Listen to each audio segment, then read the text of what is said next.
Hi, I'm Ken Poletski with Community Real Estate Group here at Keller Williams in Southeast Washington State.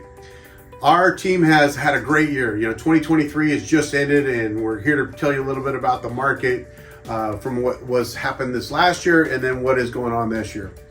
We helped 103 properties sell last year. A lot of new homeowners got into their properties, first-time buyers.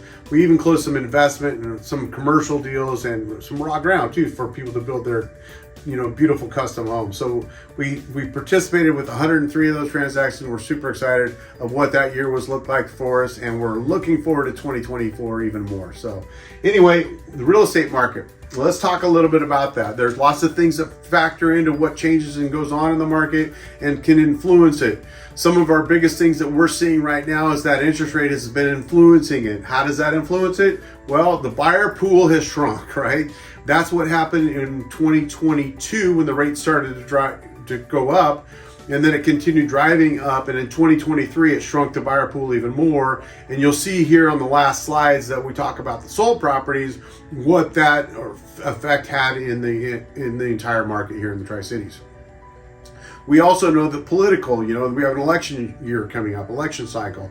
We know that may have a factor on what happens in our current year, 2024. So we're watching everything really closely. If you want some advice, you want consultation, Community Real Estate Group, we always come from a consultation and advisory role first, and make sure that we understand what your wants and needs are, what your goals are, and then we apply our experience and our expertise to making sure that you accomplish that. So we help buyers and sellers all across the southeast part of the state, and are happy to refer it out to our Keller Williams partners all across the globe. So the real estate market, here in the Tri-Cities, this is as of January.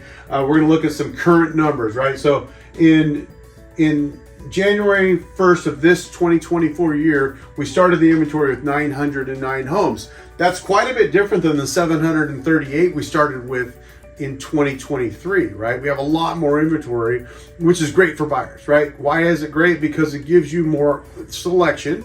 It also makes our sellers more aggressive or more negotiable when it gets up in the inventory, right? Because there's more options for buyers. That means the sellers have to maybe offer an incentive or be a little bit flexible on price. And we're seeing that right now. We're seeing prices drop. We're seeing the ratio of list price versus sales price be more favorable in order for them to get that sold. So that's a good thing. For buyers and for sellers, it's just being aggressive and pricing it appropriately. They're still selling, and the market's still selling, which you'll see. But 909 homes, 371 of those are new construction. And this is a big number. When you look at new construction in just the four major cities of the Tri-Cities, which is Kennewick, Pasco, Richland, and West Richland, it's actually 45% of the market is new construction. Those are paper lots or plans on lots or specs, to be built, and even pre-sales. So all of that is happening, and that's what's going on. But 45% is a big number, right? That means that's a large percentage of new construction is our active market, which for a buyer, that's great. But if you need a now home, that's a factor, right? You're gonna have to get out there and look at all the inventory, and then maybe consider either buying a brand new one under construction or starting something from scratch. So the pricing has changed a little bit too, because look where we were on new construction here in the beginning of last year in 2022 compared to where we're at here in 2023. There's a $80,000 gap right there. We were $636,000 average price for new homes last year, and this year we're $550,000 on the average new construction price, right? That doesn't mean that there's not stuff less and more. It just means this is our average, and I try to speak in generality. If you want something more specific to you and your neighborhoods and things like that, we're happy to come out and do a full-blown market valuation for pricing on your home. So resale wise, we're at 542,000. Last year we started at 547, pretty even there. That's nothing too scary. So that's a good number to see. So the average days on market is changing a little bit too. This is something we're watching. And when we look at average days on market, we're looking at the total new construction average days on market is 118 days. It's a little bit skewed because sometimes the homes take 6 months to build, so they're going to be on the market or introduced into the market at a later date than what is normal. But the one we can watch is the resale market, and the resale market is an existing home that is not new construction, and that is sitting at about 86 days average on the market. That's significantly more, right? Remember when a couple years ago, houses were selling in a couple hours, and now they're getting offers after an 86 days on average, which is a big number to be watching. This is a new slide and a new stat we're going to be checking throughout the year to see if that changes, right? Probably if the interest rates start going down, this number will start going down because the buyers will be more aggressive and out there looking for homes. Pending numbers have dropped a bit. We see pendings is what our current right now market is. These are homes that are gone under contract. They're going through an inspection and appraisal process, and they're going to be closing in the next 30, 40, 45 days type of, typically for resale. New construction, it might be out there a little bit. So when we're looking at the pending properties, that's a number that we're watching. That's our current right now market. And we're looking at what is happening as far as homes going into contract. And some of that slowed down because the rates started to climb so high. I mean, last year in 2023, they were nearly 8.5%. Now, right now, they're down at 6 1/8% for conventional loans, 5 3/4 for an FHA, and I think I saw 5.5 yesterday for a veterans loan, a VA loan. So what that means is that as those rates start to come down, the pendings should start to go up. We had 900 homes on the market. That's a climbing inventory because half the buyer pool couldn't afford to buy a house at that higher rate, or said, hey, I'm going to wait, right? That's true. That's what goes on. So 315, and again, that about 30% of the market of 124 on the new construction is the pending properties on the market right now. So those numbers are telling us that it's probably right in line with, we saw the 30% of active homes in the entire MLS was new construction. We're seeing the same thing on the pending properties, right? That about 30% of those is new construction as well, a little over that, but a number to be watching nonetheless. So when we're looking at pricing, we were talking about pricing. Last year we were at 647 for the new construction. This year 516. That's a $100,000 drop in that price. Most of that wasn't builders dropping prices per se. A lot of it was they pivoted from the larger homes to a little bit less square footage, right? Or maybe modified some amenities or things like that. So that was a real thing that they had to make a decision on to keep selling homes in the market. Resale wise, 467 is what it looks like here, 440, 446 this year. That's pretty, just like the actives, right? It's pretty similar to what we started out in January. Keep in mind, January is one of our winter months in the Tri-Cities. Well, right now it's, I think, 10 degrees outside, so it's pretty cold.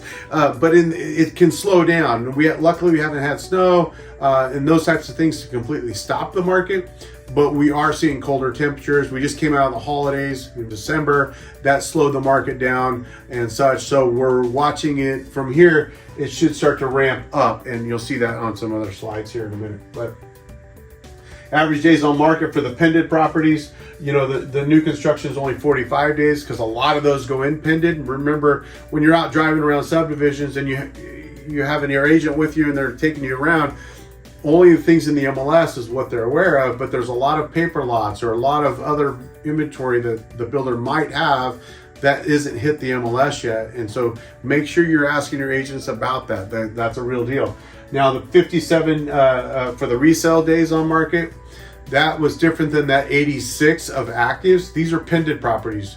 Within a 57 days of being introduced to the market, these properties all received offers, right? Accepted offers, and they're under contract right now. So they're working towards closing, but it took them 57 days, almost 2 months from when they got listed to when they got a contract. Some go right away, but the average is 57. And what that tells us is that homes are taking a little bit longer on the market. So if you're a seller and you want to be moved out of the area by June, and you are seeing numbers or days on market climb like this, we probably suggest that you talk with your agent pretty soon, right?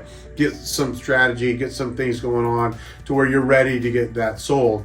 As of today, I think I saw the average days on market up in the 90s for the entire market. That's 3 months, right? So be aware of that and start paying attention. Ask your agents about it. When we look at sold data, this was that arcing pattern I was telling you about earlier.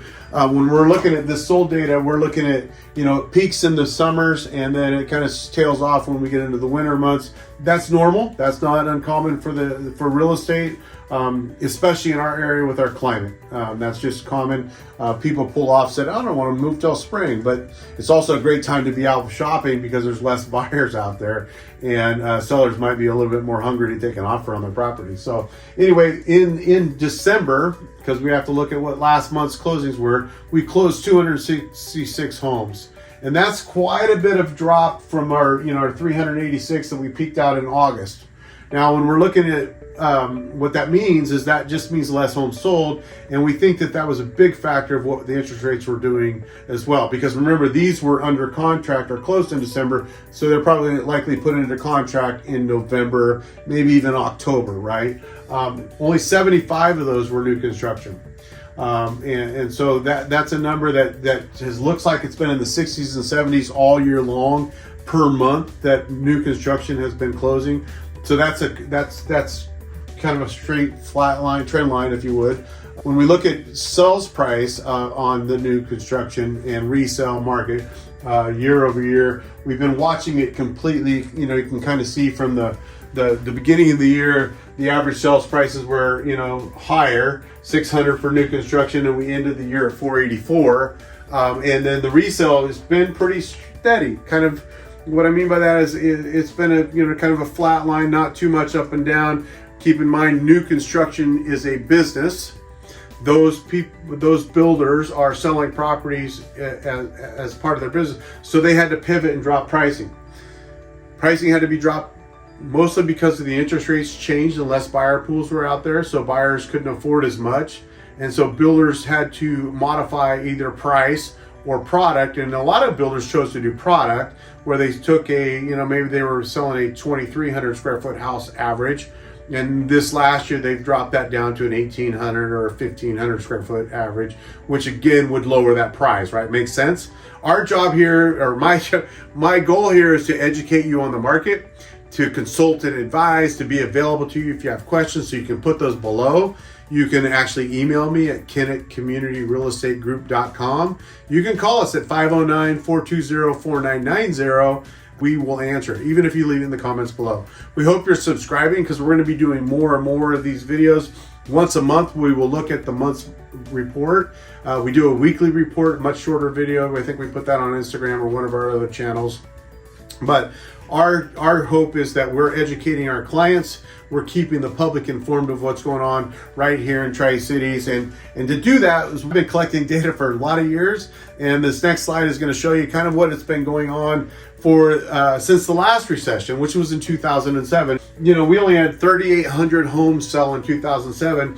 But mind you, that was the most we had sold in any other year previously in the history. I think I have numbers going back to 1977, where we just had a huge spike. The rates were great. They were loaning money like crazy. And then, of course, the mortgage industry kind of turned everything upside down and the market started to take off, right? And then we dropped down to, I think we got as low as 3,000 homes here in 2012. And that was even with stimulus money going on. Because I moved here about that time. I came out of California and the market was booming and then the market tanked. Tri-Cities did really well because we have a great economy here. We do a lot of stuff with the government sites that are around here. So our jobs kept going and we were in a little bubble. So we weren't hurt that bad. And we did drop, 700, 800 homes in over the next 5 years, but that wasn't much. Well, let's fast forward a little bit. So let's climb out of the market. We started hitting records again. The number of units were going up. New construction, you can see, was kind of climbing out, right? And then in 2021, we peaked again. 2021, we're coming out of COVID. Keep in mind the interest rates were 2.9 or 3%, 3.5%. Buyers were buying like crazy. The prices were climbing like crazy. And the federal government said, hey, we got to slow this down. And then so they started to raise those rates, right? And when they raise the rates, what happens is when you start raising interest rates, less buyers can afford to buy houses. which starts to affect the market, right, and teeter that. Keep in mind the number that I was sharing earlier is we have 909 active homes on the market as of January of this year. In 2021, we had 195 active homes on the market, right? So that was nothing going on. It was multiple offers. It was within hours, homes were going under contract, and now we're seeing the days on the market climb. So those are real things that are going on. But 5,500 homes was our peak, and that was in 2021. So 2022, what happened? Well, we saw the interest rates start to climb, right? The federal government saying, hey, we got to start raising these rates. We got to slow the economy down a little bit. And that's what they started to do. Well, they didn't stop. So all through 2022, the rates continued to climb. The buyer pool started to shrink off because less buyers could afford to buy a home. And so that meant that the inventory started to rise. And that's why you have 900 homes on the market today, which is, I don't mind. I like the buyers to have opportunity to see a lot of different product. And then decide if they want to go build a home and get exactly what they're looking for. But in 2023, we were hoping that the rates would adjust, right? And they never did. So right now in 2024, I could say, hey, I'm happy with this market. I know what I'm faced with. I can help my buyers. I can help my sellers. It's not a what if market. What if this happens? Or what if the rates go up? Or will they adjust? We're dealing with what we got. We got the rates that we got. Buyers are starting to pick it up. They're starting to afford homes again. Rates starting to get in the 6s and 5s will help a lot. We'll see what this political season does this year. But last year in 2023, we only sold 3,600 homes. So we went from 5,500 to 4,400 in 2022 to 3,600 homes in 2023. How many more years will it drop? It's hard to say. We don't have a crystal ball. If you do, text or email me right away because I need to meet you. I would love the fact that to be able to predict what's going on. But what I can do is look at numbers like this on a regular basis and help guide my buyers and my sellers and my investors, developers and builders into making decisions that are right for them, right? And that's what it's really about. When a realtor comes from a consultant and advisory role, they're providing a lot of experience and expertise in what they study and what they've mastered over the years, right? And that's what I've done. I've done it for 29 years. I look at these numbers and I pay attention to what's going on. And I'm hoping that these numbers are helping you make decisions on what you want to do in your real estate path, right? If it's a goal to buy a house this year, then let's get together and talk, because what's going to happen if the rates do drop? The market's going to flood with buyers. That inventory of 900 homes is going to drop. The prices will start shooting up. So you need to be active when you're looking at buying a home. You need to get out there, get pre-approved, sign an agency agreement with your agent, have them start working for you, and then be a consultant, advisor role, someone to go out and locate the property, help you negotiate a good winnable contract. On the seller side of things, you need to watch this too, because if we continue dropping, that means, and the inventory keeps climbing, what's going to happen is you're going to have to be more negotiable on your contract price, right? It used to be in 2021, we were getting, not only were we selling more houses, we were getting 101, 107% of list price, which means we were getting above list price, which is the craziest market I've ever seen. And now we're doing a little bit different. That price has dropped from list price, and now we're getting below list price, or we're incentivizing the buyer by paying closing costs and things like that.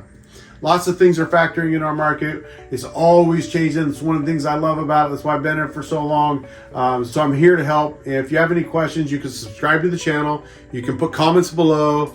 You can definitely call or email me. I've given my numbers, but they'll also be below as well. And we're just happy to help and happy to be advising and consulting you through a video channel as well. So thank you again. I'm Ken Poletski with Community Real Estate Group.